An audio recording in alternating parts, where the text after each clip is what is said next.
Rasulullah Shallallahu Alaihi Wasallam itu teladan beliau bukan hanya dalam urusan kelebihan-kelebihan dan keistimewaan beliau, tapi Rasulullah Shallallahu Alaihi Wasallam juga teladan justru dalam kekurangan dan kekeliruan-kekeliruan beliau. Karena Rasulullah Shallallahu Alaihi Wasallam adalah manusia, maka Allah telah mentakdirkan Rasulullah itu tidak selalu tepat, tapi selalu benar. Ini dalam bahasa fikih, benar dan tepat itu beda ya. Kalau benar lawannya salah, kalau tepat lawannya keliru. Kalau benar bahasa Arabnya hak, kalau salah bahasa Arabnya batil. Kalau tepat bahasa Arabnya shawab, kalau keliru bahasa Arabnya khata'. Apakah Rasulullah selalu benar? Selalu benar. Rasulullah tidak pernah mengajarkan yang batil. Tapi apakah Rasulullah pernah keliru? Pernah. Rasulullah itu berbuat dosa? Tidak. Tapi lupa? Ya. Dan Rasulullah SAW teladan untuk kita bukan cuman ketika beliau tepat. Bahkan beliau teladan untuk kita ketika beliau keliru. Rasulullah SAW bukan cuma teladan buat kita ketika beliau ingat, tapi juga teladan untuk kita ketika beliau lupa. Nah, teladan ketika Nabi keliru, teladan ketika Nabi lupa, ini jarang dibahas. Padahal itu uswatun hasanah juga loh. Uswatun hasanah dari mana? Kalau kita lupa, kalau kita keliru, kalau kita salah, gimana cara kita untuk tetap on the track, tetap diridhoi Allah, tetap Allah maafin kita. Kalau kita salah, kalau kita keliru, kalau kita lupa, kalau kita silap, kalau kita berdosa. Caranya adalah kita harus meneladani Nabi ketika Nabi juga berada dalam kondisi yang sama, walaupun tetap Nabi lebih baik daripada kita. Buat saya, laqad kana lakum fi Rasulillahi uswatun hasanah bukan hanya ketika Nabi SAW sholatnya khusyuk, tapi juga ketika Nabi sholat lupa rakaat. Nabi itu pernah sholat harusnya 4 rakaat, lupa jadi 2 rakaat. Terus selesai salam 2 rakaat nih, kayak orang sholat qashar. Selesai salam, sahabat nanya, ya Rasulullah, apakah kita mengqashar sholat? Kata Nabi, tidak. Memangnya kenapa? Kita sholat 2 rakaat loh Rasul. Kata Nabi, beneran? Beneran. Tanya ke sahabat-sahabat yang lain, semuanya bilang ya, kita tuh sholat 2 rakaat. Akhirnya Nabi berdiri lagi, takbir, melanjutkan 2 rakaat sholat yang tersisa dan menutupnya dengan sujud sahwi. Lupanya Nabi uswatun hasanah. Sehingga kalau kita mengalami apa yang pernah Nabi alamin, kita sholat lupa nih, maka kita punya teladan yang paling baik untuk memperbaiki kesalahan dan kelupaan kita. Oh, kalau saya kurang 2 rakaat, tinggal tambah. Tidak harus diulang dari awal menurut jumhur ulama. Uswatun hasanah. Dan bukan hanya itu, uswatun hasanahnya juga buat kita bahwa Nabi itu gak pernah sombong, gak pernah gengsi untuk mengakui bahwa beliau keliru. Itu juga uswatun hasanah. Kan harusnya Nabi itu yang dilihat itu yang ideal-ideal, yang keren-keren, yang istimewa ya. Begitu sekali keliru, Nabi kalau misalnya beliau bukan teladan, beliau gak akan ngaku. Ah, kalian aja yang gak khusyuk, kan saya gak mungkin gak khusyuk, saya ini Nabi loh. Masa kalian ngomongin saya salah? Enggak, kalau kayak gitu beliau bukan uswatun hasanah. Justru karena beliau lapang dada, besar hati, low profile, tawadu, dan mau mengakui kalau beliau memang keliru, disitulah uswatun hasanah dari Nabi untuk kita. Kadang seorang ustadz bisa salah, kadang seorang guru bisa keliru, kadang seorang pemimpin juga salah. Gak boleh seorang pemimpin merasa bahwa dia tuh selalu benar, tuh gak boleh. Karena kalau dia sudah merasa selalu benar, berarti dia sudah mengkultuskan dirinya. Dan Allah mengatakan, fala tuzakku anfusakum huwa a'lamu bimanittaqa. Janganlah kalian menganggap diri kalian suci, artinya gak pernah salah.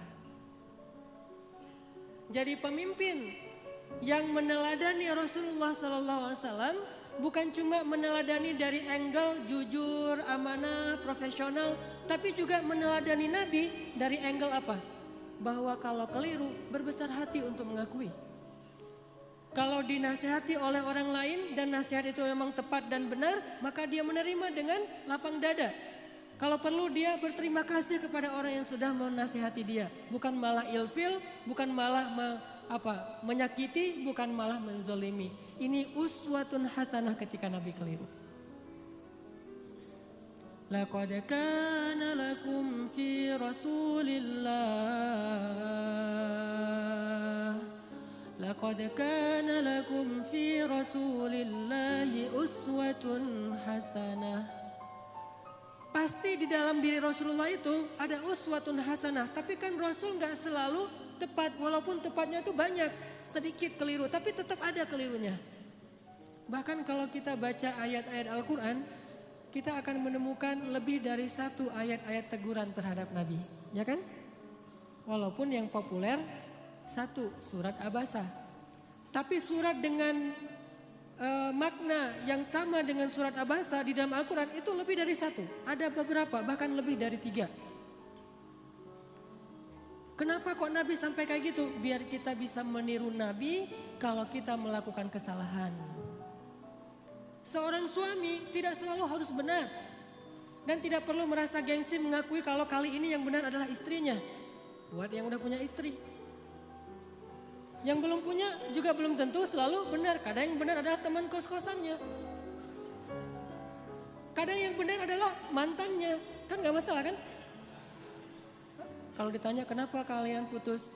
Gua gak sabar. Jangan, oh dia tuh emang gini-gini. Enggak. Kadang-kadang emang dia yang baik, kita yang waktu itu lagi terbawa emosi. Tapi dibalik semua itu emang lebih baik putus mungkin. Supaya mereka mencari yang lebih baik dan lebih halal.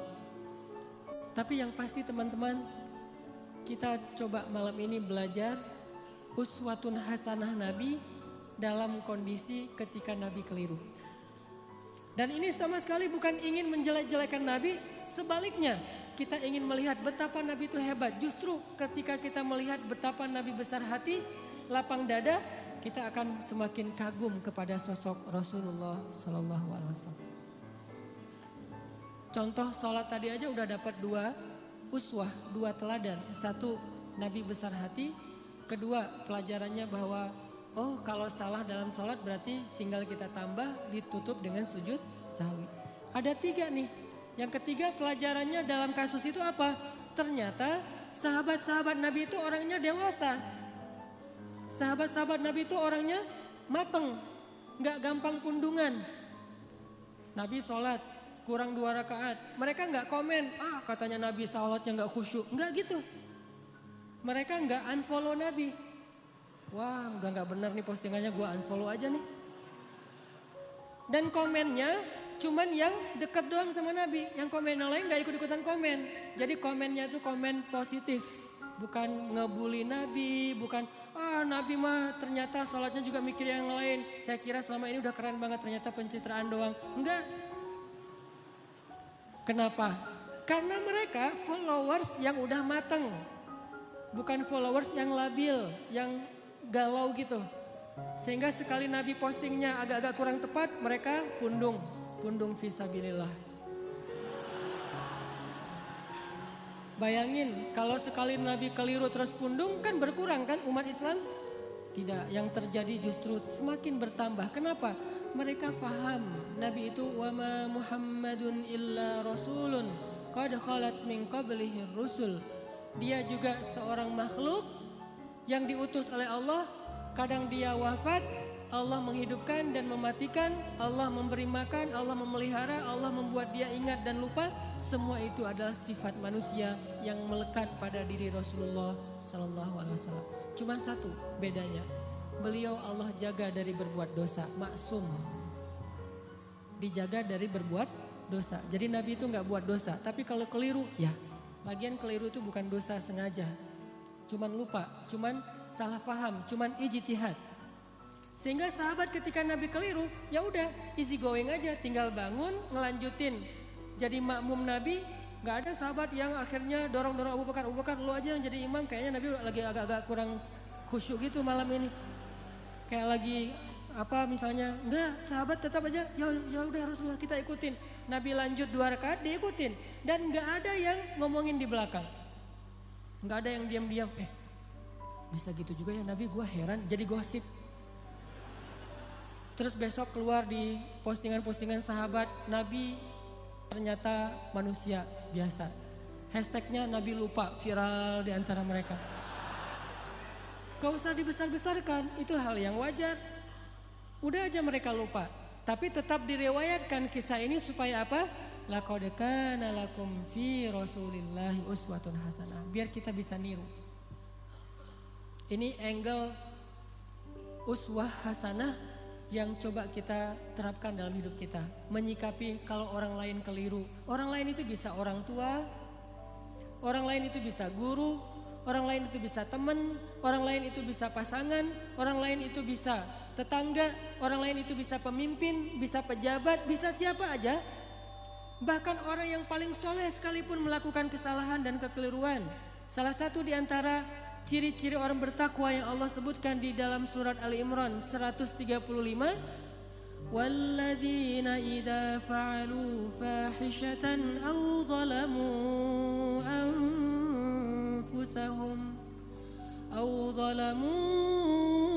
anfusahum dzakarullaha fastaghfaru lidzunubihim.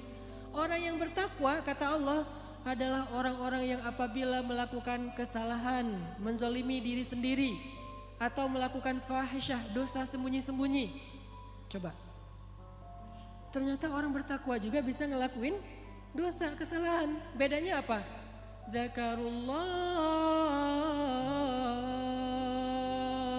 Ketika dia sadar, ketika dia ingat, ketika dia diingatkan oleh orang lain, fastaghfaru lidzunubihim. Buru-buru dia meminta ampun kepada Allah dan tidak lagi melakukan kesalahan itu. Ini bedanya orang bertakwa sama orang yang tidak bertakwa. Kalau orang yang tidak bertakwa salah gak mau memperbaiki diri. Kalau orang bertakwa salah juga tapi mau segera recovery, memperbaiki diri. Jadi peluang berbuat salah sama antara orang yang bertakwa dengan yang tidak bertakwa, sama peluangnya. Jangan sampai kita mengkultuskan satu orang, satu tokoh, satu kelompok, mentang-mentang mereka membawa slogan-slogan Islam, memakai simbol-simbol Islam, menggunakan penampilan-penampilan yang kesannya Islami, lantas nggak boleh keliru, nggak boleh salah. Wah, hijabnya aja yang syar'i, ternyata pemarah misalnya. Ustadz, mending mana tuh? Orang yang sholat tapi masih korupsi daripada orang yang gak korupsi, orang yang jujur tapi gak sholat. Kan mending yang jujur, walaupun gak sholat tapi yang penting dia jujur. Enggak. Orang yang sholat tapi masih korupsi, sholatnya berpahala, korupsinya berdosa. Orang yang jujur tapi gak sholat, jujurnya berpahala, enggak sholatnya berdosa. Masing-masing mendapatkan sesuai dengan amalnya. Famay ya'mal mithqala dzarratin khairan yarah wa may ya'mal mithqala dzarratin syarran yarah. Jadi enggak ada mending-mendingan. Tinggal nanti hisabnya di sisi Allah aja di akhirat. Apakah ini lebih banyak pahalanya atau ini lebih banyak dosa? Allahu a'lam. Yang jelas kita belajar sekarang gimana meneladani Rasulullah SAW ketika kita salah, ketika kita berbuat dosa, ketika kita keliru, dan juga ketika orang lain yang melakukan kekeliruan dan kesalahan itu. Teman-teman yang dirahmati Allah Subhanahu Wa Taala, belajar meneladani Nabi SAW itu bukan sekedar belajar mendapatkan wawasan tentang perilaku Nabi, bukan. Kita hafal ayat itu tapi tidak menjadi perilaku, tidak jadi karakter, nggak jadi attitude, berarti kita belum meneladani Nabi. Cuma hafal ayatnya doang nih. Kita hafal banyak hadis Nabi, kita baca banyak sirah, buku-buku tebal tentang sejarah Nabi, tapi tidak merubah attitude kita menjadi lebih baik seperti yang dicontohkan Nabi, kita berarti belum belajar dan belum meneladani Nabi, cuman tahu doang. Itu namanya orang yang musaqqaf, orang yang berwawasan. Belum menjadi orang yang alim, orang yang berilmu. Kenapa? Karena tidak disebut ilmu sebelum dia menjadi rasa di dalam hati dan menjadi perilaku dalam kehidupan. Kalau cuma sekedar wawasan, itu bukan ilmu, itu namanya saqafah, itu namanya wawasan. Makanya malam ini ketika kita belajar uswatun hasanah Nabi SAW, kita coba munculkan tekad dalam diri kita masing-masing. Pokoknya habis dengar sharing malam ini, saya pengen memperbaiki sikap saya di sosmed. Saya pengen memperbaiki sikap saya dengan teman. Saya pengen memperbaiki sikap saya kepada keluarga, terutama orang tua. Saya pengen memperbaiki sikap saya kepada mantan. Cara memperbaiki sikap kepada mantan apa? Unfollow. Gak boleh following ya. Kalau mau sesekali ngelihat, bikin aja 2 akun. 1 akun punya kita, 1 lagi untuk stalking ya. Pengalaman. Enggak boleh. Lupakan mantan. Jangan sampai kita baca atau mendengar cerita-cerita tentang Nabi hanya sekedar oh ya, oh gitu. Jangan. Kalau sekedar oh ya dan oh gitu, berarti ini cuma wawasan nih. Dan kalau cuma wawasan, kita ngaji sampai bertahun-tahun juga tidak semakin menjadi lebih baik. Harusnya belajar ilmu yang tadi kata Nabi, siapa yang menempuh jalan untuk mencari ilmu, Allah mudahkan jalan ke surga. Itu ilmu loh, bukan wawasan yang dicari. Kalau wawasan kita bisa kayak otodidak gitu, kita bisa belajar sendiri dengan dengerin YouTube. Tapi kalau ilmu kan bukan cuma dengar, kita latih tuh. Apa yang udah kita dengar kita latih sehari, mungkin gak langsung jadi nih. Sama kayak yang barusan kita dengar misalnya tentang gimana berbesar hati dalam menerima masukan orang lain. Kan gak gampang tuh. Gimana berlapang dada mengakui kekeliruan dan kesalahan kita. Walaupun itu menyakitkan, itu gak gampang loh. Tapi kalau kita gak praktekin, berarti apa yang kita dengar itu baru sekedar wawasan. Belum memperbaiki perilaku dan attitude kita. Kita belajar sekarang uswatun hasanah Nabi SAW. Bukan sekedar pengen tahu, penasaran ayatnya mana aja ya, hadisnya gimana aja ya. Kita bukan pengen berdebat dengan dalil. Kita pengen memperbaiki diri. Tapi kalau kita pengen berdebat dengan dalil, kita akan lebih fokusnya ke dalil itu riwayat siapa, kemudian teks aslinya kayak gimana. Terus kalau perlu di capture, nanti kalau ada teman kita yang berbeda pendapat tinggal kita broadcast, kita share. Ini sekedar wawasan yang dijadikan bahan perdebatan. Buat apa kalau kayak gitu? Harusnya kita belajar bukan supaya jago berdebat. Bukan kalau kita nanti berdebat dengan teman kita di grup, kita punya banyak argumen, dalil segala macam. Buat apa yang kayak gitu-gitu? Bahkan Nabi aja pernah mendengar sahabat berdebat di dalam Masjid Nabawi, dilemparin debu sama Nabi. Jadi ada sahabat lagi ngaji nih, lagi baca Quran di dalam masjid. Kan rumah Nabi di sebelah masjid. Tadinya ngaji, asik tuh, seru. Bismillahirrahmanirrahim, baca santai. Lama-lama mulai terjadi keriuhan, kegaduhan. Nabi dalam rumah ngedengar kok udah mulai ada orang yang teriak-teriak ya. Kok mulai kayak ada orang yang marah-marah. Nabi keluar melihat mereka lagi berdebat tentang makna satu ayat. Nabi mengambil debu dan melempari mereka dengan mengatakan, kalau kalian membaca ayat Al-Quran, carilah ayat yang mempersatukan kalian. Artinya jangan membaca ayat-ayat yang membuat kalian berpecah belah, bukan ayatnya, tapi persepsi dan tafsiran terhadap ayatnya. Jadi teman-teman, saya pengen magerin dulu nih, bahwa yang kita belajar malam ini, termasuk saya, kita niatkan, untuk memperbaiki perilaku kita. Baik perilaku kita di dunia nyata atau di dunia maya. Pokoknya kita perbaiki perilaku kita. Dan anak Indonesia tuh, anak Jawa Barat, orang Sunda itu diantara seluruh suku yang ada di Indonesia itu kan termasuk salah satu suku yang terkenal, paling lembut, santun, tata keramanya luar biasa kan. Jangan sampai identitas itu hilang oleh modernitas. Sehingga gara-gara kita hidup di dunia maya, medsos, kita melupakan tradisi nenek moyang kita yang sebetulnya luar biasa. Kenapa tradisi itu harus pindah ke Jepang, harus pindah ke New Zealand, harus pindah ke negeri-negeri yang tidak mengenal agama. Harusnya tradisi itu tetap ada di negeri kita, di negeri orang-orang yang beriman kepada Allah Subhanahu wa taala. Makanya kita perbaiki lagi. Karena saya beberapa kali jalan ke beberapa negara, rahmat dari Allah bukan karena hebat. Kalau orang lain mungkin jalan-jalan itu karena banyak duit ya. Ada yang bahkan sakit kepala dikit jalan ke luar negeri. Di rumah nggak ada bawang ke Singapura ya. Kalau saya mah alhamdulillah gratis diundang akhirnya ke luar negeri. Tapi diniatkan juga sekalian belajar, main, termasuk pencitraan ordai gitulah pokoknya. Jalan ke ke Jepang gitu. Kenapa orang Jepang itu attitude-nya lebih Islami daripada kita? Padahal mereka tidak membaca teks-teks agama karena mereka terus berusaha memperbaiki perilaku mereka. Walaupun sisi lain mereka banyak masalah sih. Jalan ke New Zealand, di Auckland misalnya. Itu orang-orangnya itu luar biasa, sangat menjaga perasaan orang lain. Nah kita punya teks yang sangat ideal, punya teladan uswatun hasanah yang udah paling keren lah pokoknya. Nggak ada lagi teladan yang lebih keren daripada teladan kita. Emang ada manusia yang lebih keren daripada Rasulullah? Nggak ada kan? Rasulullah itu yang paling keren udah tuh, yang paling teladan terbaik. Kalau teladan kita udah terbaik tapi perilaku kita nggak terbaik, pasti ada masalah dalam kita meneladani Nabi ini. Bukan Nabinya yang